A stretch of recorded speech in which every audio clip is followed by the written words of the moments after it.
Yes, hello and welcome to Further Together. Enriching relationships, creating a better future. Yes, it's that day of the week where we visit you again, coming with a guest or a topic. Yes. And this week we are very much blessed. I am so excited. It's been a while since we've had a guest, especially from all the way from Africa. And we are so excited that tonight God has done it. And I am so looking forward to hearing what God has to say in our lives and in our marriage.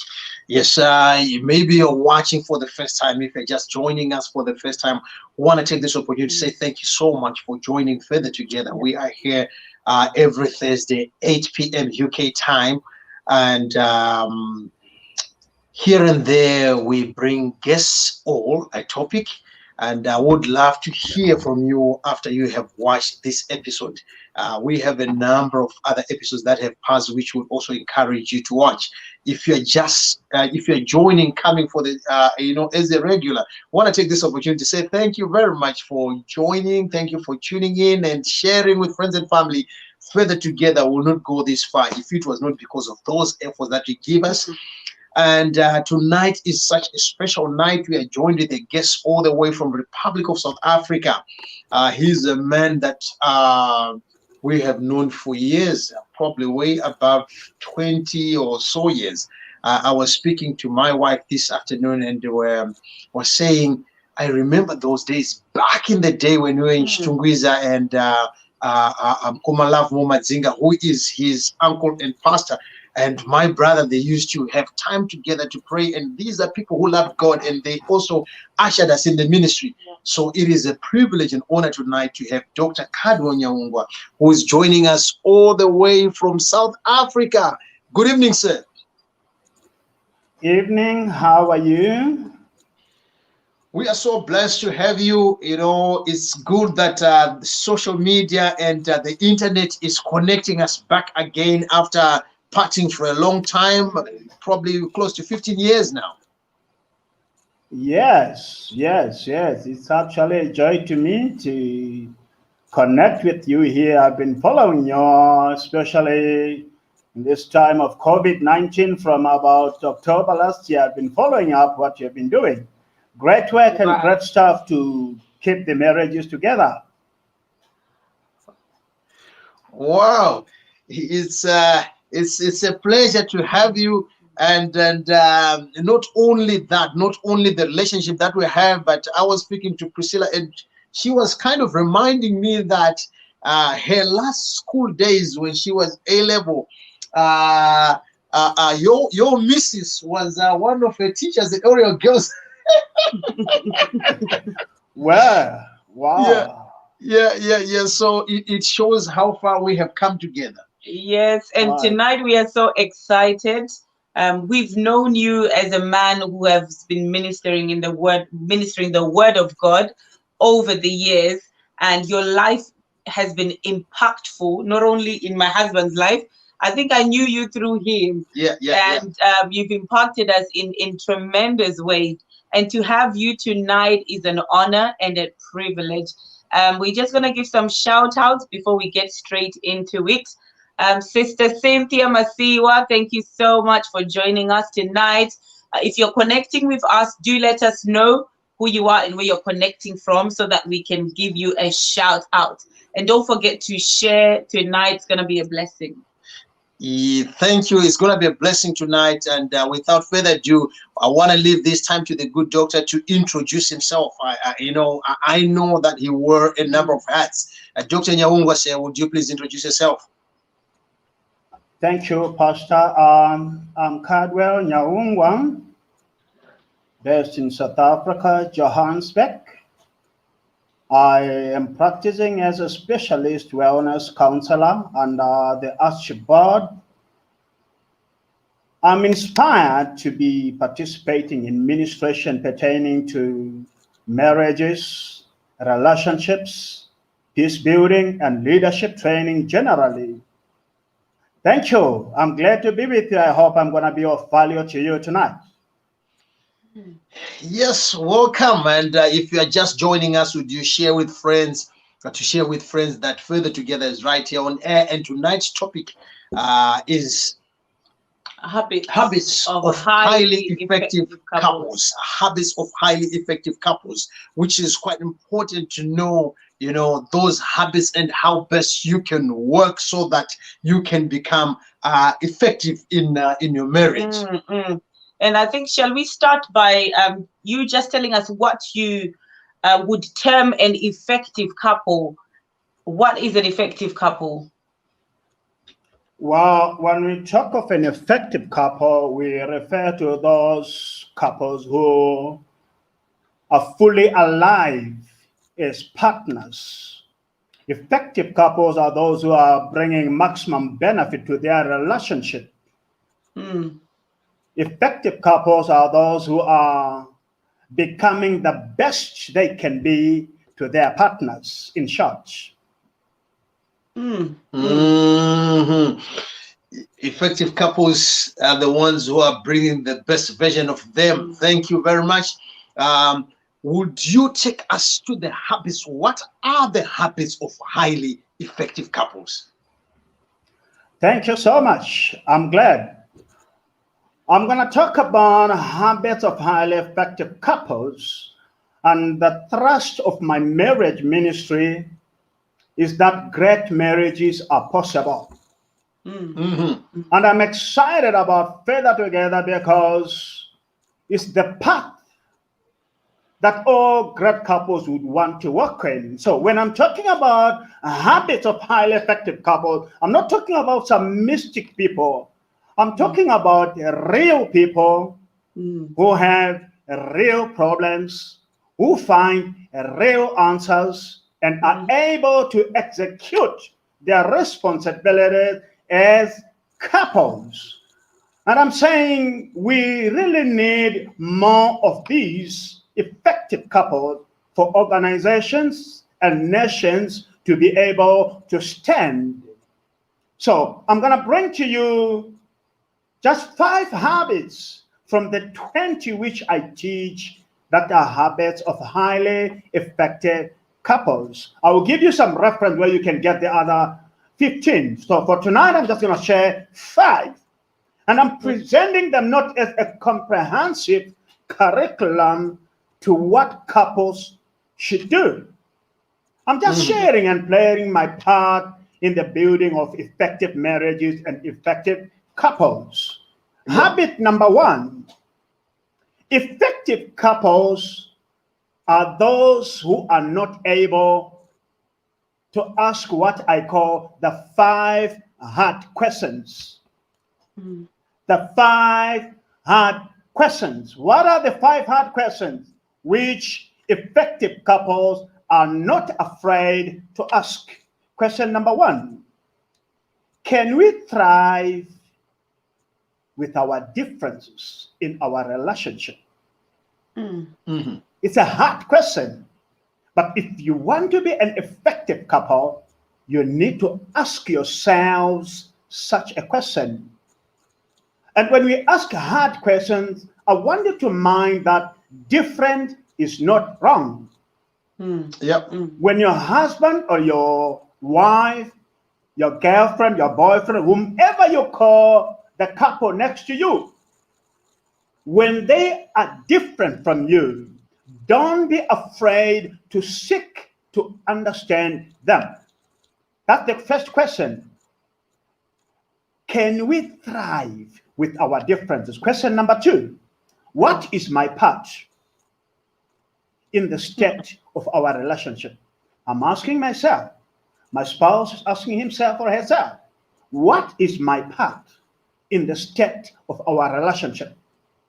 Question number 3, how do I play for a win-win team with my partner? It's a difficult question. How do I play for a win-win team? Many times we fight, we're in conflict because we want to better each other. But a relationship is not a competition. A relationship is not a competition. Ask yourself, how do I play my part in a win-win outcome for our relationship. And the fourth question is, am I willing to get over tissues that are holding back from holding and getting hold of the real issues in my relationship? That's a hard question. Many couples do not want to ask questions. Question number 5, how do we open our relationship to greatness? This is habit number 1, willingness to ask ourselves difficult questions. How do we thrive? What is my part? How do I play for a win-win? Am I willing to get over tissues that hold me back from addressing real issues? Question number 5, how do we open our relationship to greatness? That's habit number 1, asking difficult questions. Habit number 2, highly effective couples, they have a forgiving spirit. A forgiving spirit is a glue that holds a relationship together.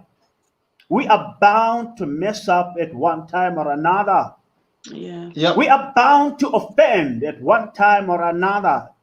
But if we would be highly effective couples, we must have a forgiving spirit. It doesn't matter your religion. It doesn't matter your race. It doesn't matter your culture. Forgiveness is forgiveness. If you want to be effective, your spouse is going to mess up 1,000 times. You must forgive them 1,000 times.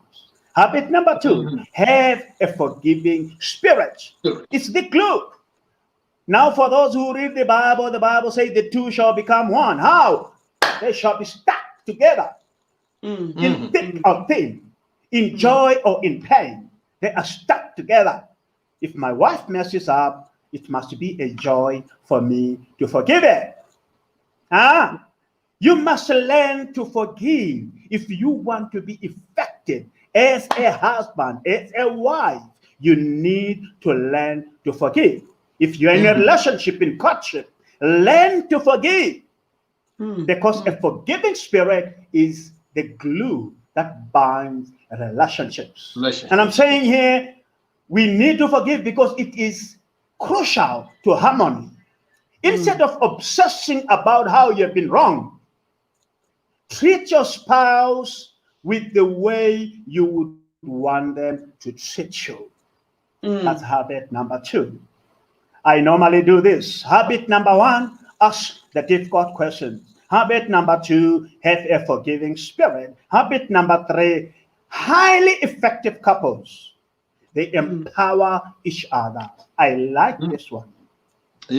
If they are to go further together, they need to empower each other. The mediocre habit of belittling your spouse is a sign and a portent. We need tooling in spousal empowerment. Tooling in spousal empowerment. What do I mean? I mean, if my spouse has an area of weakness, I need to be able to empower him or to empower her. I like this one. Empower each other. Men and women who suffer low self-esteem, they want to take it on to their spouses. Some are powerful. The woman may be the strong man of the house. The man may be the strong man of the house. But if they have a low self-esteem, they want to hit back. They take their spouse as an object to which they can project revenge, even for what happened in the company at work, for what happened with their mother. They want to hit back on their weaker partner instead of empowering them. Habit number 3, empower your partner. Now, it's Isaac Newton who said, if I have sinned further, it's by standing on the shoulders of giants. If you want to go further, You need a powerful wife. You need a powerful husband. You need a powerful spouse. Because only by leaning on the shoulders of a giant are you able to see further. Yep. Now, I like these two guys of mine whose program is Feather Together. Together, we need each other. So may we have a mighty woman, a mighty man in the relationship. How does that happen? Empower each other. Empower each other. Weak marriages are not weak because of the weaker partner. They are weak because of the stronger partner who is not empowering their weaker partner. Can you repeat that again, Bishop? Because we have a problem where people will say she's weak or he's weak, and I can't keep dragging them. Okay, you can come again with the question. Yes, we have people who say the partner is weak and I can't keep dragging them. Well, low self-esteem will lead to a loss of perspective. We need each one of us to be empowered by whoever. Like some of us, we are wellness counselors. We build people, we build leaders, we build marriages. Before we come to the two,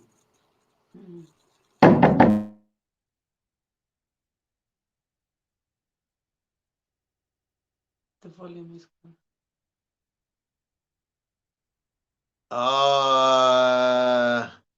Guys, we have just lost Dr. Nyaungwa, but we are hoping that you will be with us shortly. Yes. Do let us know where you are tuned in from. Do send in your highs.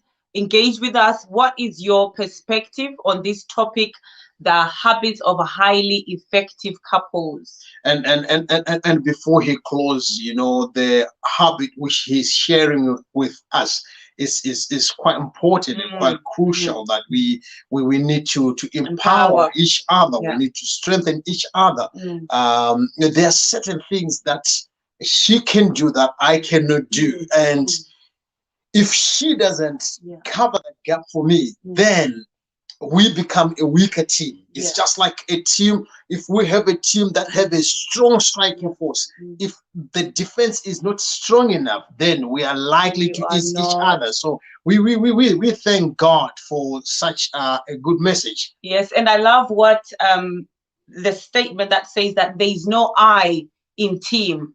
There is no I. So nothing called individual. There is no individualization in team. So it is the two of us, and that is why we need to empower each other.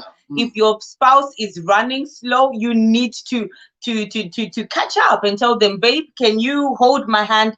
Together we will go far. And that's applicable in all areas, in financial areas, in issues of education, in terms of health wise. You need to do that.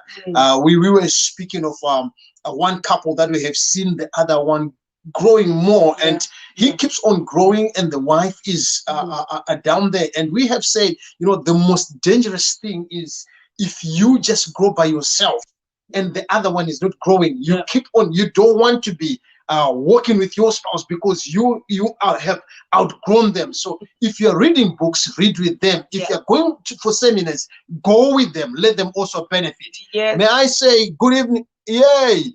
Chengetai Bashi, how are you? Last week, the newlyweds in town. Last week we were with you guys, and you were sharing food and drinks with you at your wedding. We enjoyed. God bless you, and God bless your union. Mr. Chichena, how are you? My in-law, happy birthday. Yes, I sent the message, but I still need to say this officially on social media. Yes, I think Dr. Nyaungwa had just joined us, but he's trying to connect with us. If you have any questions for him, please do throw them in. We are sure that he'll be back and you'll be addressing those. Any questions that you have, please throw them in. Better. Hey, Mr. Amini, how are you? It's a blessing to see you. Mr. Bayana, how is Australia? It's a blessing to see you. It's good to see you. Doc, welcome back. Jabulani, Africa. Jabulani. Well, that's what happens with power this side. It can just go off. But Yes, go ahead, sir. let's go back.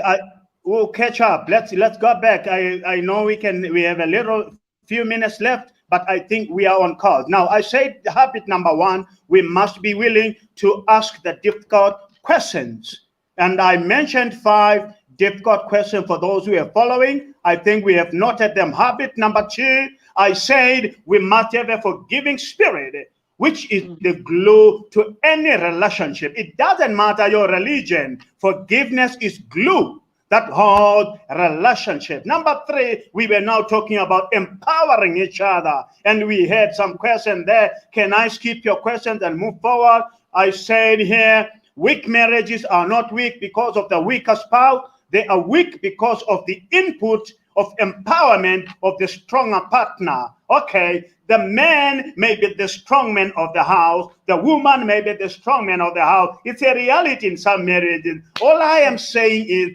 empower each other, empower one another. Now, Newton said, if I've seen further, it is by standing on the shoulder of giants. You need to empower your partner so that what you call my level, my type, my standard, my principle, your husband or your spouse, your wife, whoever they may be, can also be able to be empowered to rise up to that level where you are. Now, how can I empower my partner so that we can build a great marriage or a great relationship and go further together? I am saying share. The best way to empower your spouse is to share your life with them. Number 1, share the money. Share the money. Number 2, share the sex. Share the sex. Number 3, share your friends. Share your friends. Number 4, share the knowledge. Share the knowledge. Number 5, share everything. If you want to empower your spouse, share everything. Share everything. When you share everything, you rarely go wrong because the two have become one and they must work together. Habit number 4, effective couples avoid financial conflict. Money has separated more relationships than the devil himself. The love of money, the pride of money, the power of money, oh yeah, and the temptation of money. Don't spend your life trying to earn more and more and more and more. You will end up enslaving yourself and your life through dissatisfaction, materialism, and endless flesh. Avoid financial conflict. Separate the love of money versus the need for money. You need to know the love for money, and the need for money. The last one, highly effective couples, they live marital fidelity. Wow. I'm saying here, lust always lead to 3 pitfalls. Pitfall number 1, corruption of the heart. Pitfall number 2, distortion of the mind. And pitfall number 3, destruction of the body. No sexual experience outside marriage is okay. It doesn't matter what your religion is. A man or a woman who is not content with one partner will never be content with many, because that sin has no limits. The sin has no limits. Please? Yeah. The sin has no limits. If you can't be contented with one partner, you will never be content with many. Wow. Yeah, wow. That is powerful. How would you feel if your partner says, you are good, dear, But the guy who did me on the trip last year was awesome. How would you feel? It's painful. Broken. And that's the last one. Habit number one. Habit number one. Ask the difficult questions. That's an overview. Number two, what did we say? A forgiving spirit. A forgiving spirit. Thank you. Number three. Empower each other. Empower each other. Number four. Avoid financial conflict. Or this. Money. And number five, live marital fidelity. These are 5 of 20 habits which I teach. I hope you guys, I will give you a link to my book, A Love Appeal, where people can find much of this stuff. Thank you for the time. Let's hear the questions if there be any. Wow, this is powerful. I love all of the habits, and I can say that you cannot neglect any one of them and think that your marriage will thrive. All of these all of these habits are very, very crucial. So we had a question from the previous weeks on forgiveness, and one person was asking, what if I'm dealing with a persistent offender? For example, my spouse keeps doing the same thing over and over and over. What do I do? Thank you for the question. From a biblical perspective, Jesus said, you forgive 70 times 7.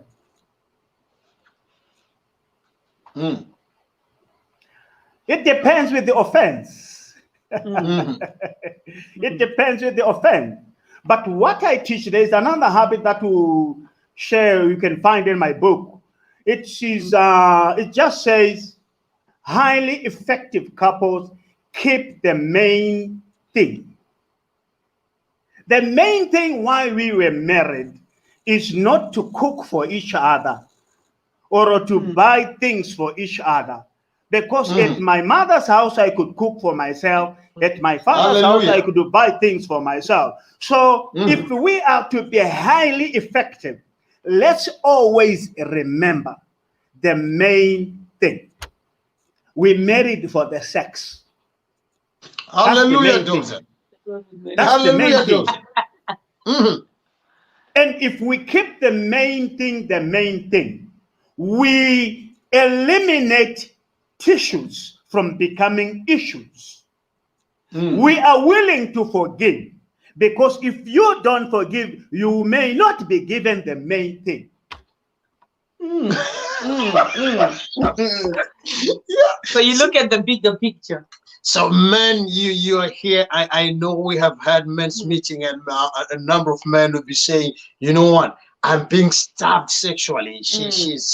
They always say the doors are shut, the garage is shut. If you want it to be open, forgiveness and keeping the main thing being the main thing will make all doors become open. Pastor Julie says, yes. Can I hear that again? Yes, you can. Truly. Yeah. Okay. Another thing on the issue of forgiving and forgiving and forgiving and forgiving. If you feel you are getting tired of forgiving, it's not because the person keeps offending. The problem is your personal emotional muscles, spiritual muscles. They cannot go further. They need to be empowered. They need a seminar, your own seminar, to empower yourself so that you can go back and forgive again.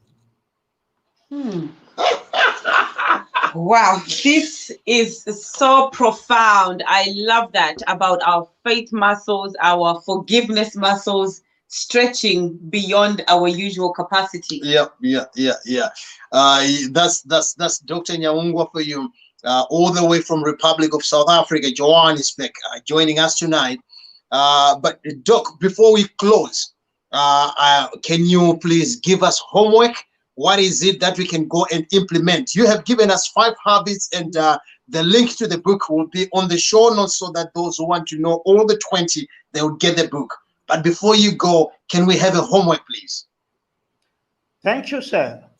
The key thing is, if you want to be an effective couple, be the better person in the relationship.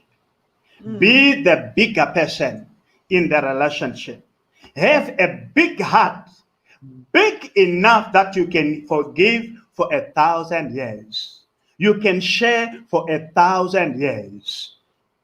You can relate even with a spouse who is like a snake, a knife, or a cockroach. Have that growth in your personal growth, such that you have the tenacity and the muscle to survive anything that comes your way. We are whom we want to be, but our spouses are a reflection of our input into their lives. So I am saying, keep doing what is right.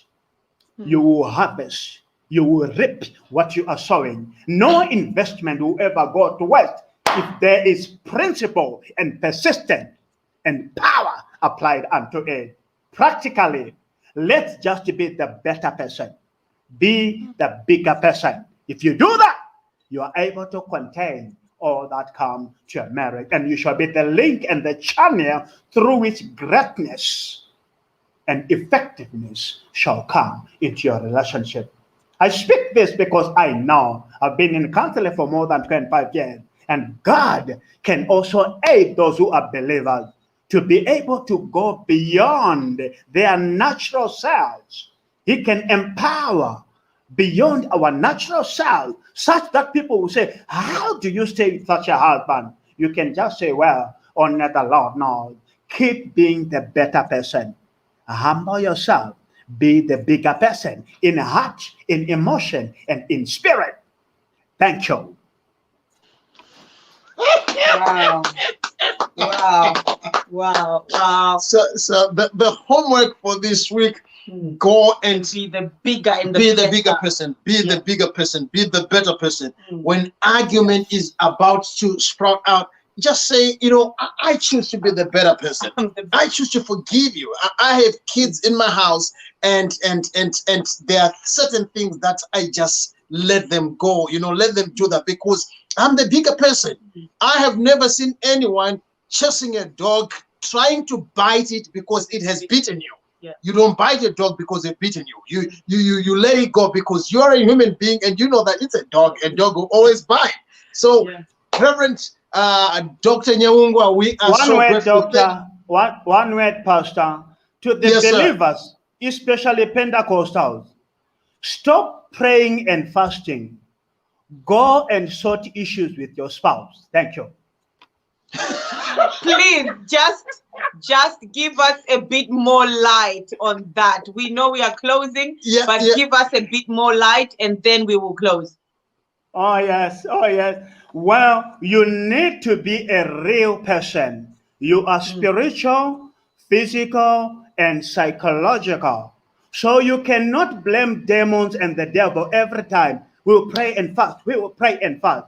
You can't pray and fast about such certain things. Certain things need you to see a wellness counselor, or it needs you to say, well, I messed up. Let me go and fetch my spouse and apologize. So stop praying and fasting. Be practical, because marriage is practical. Love is practical. Sex is practical. You finished it. That's it, ladies and gentlemen, all the way from Johannesburg, Republic of South Africa. That's Dr. Kadwe Nyaungwa, who was with us. What more shall we say apart from saying thank you so much, good doctor, for giving us your time, which is the greatest possession anyone can give. And to our viewers, further together, we'll not go this deeper without you. We will meet again next week. For me and my beautiful wife, we are going to find the bigger person to do the practical things. God bless you. Till we meet again. Bye for now. Wonderful.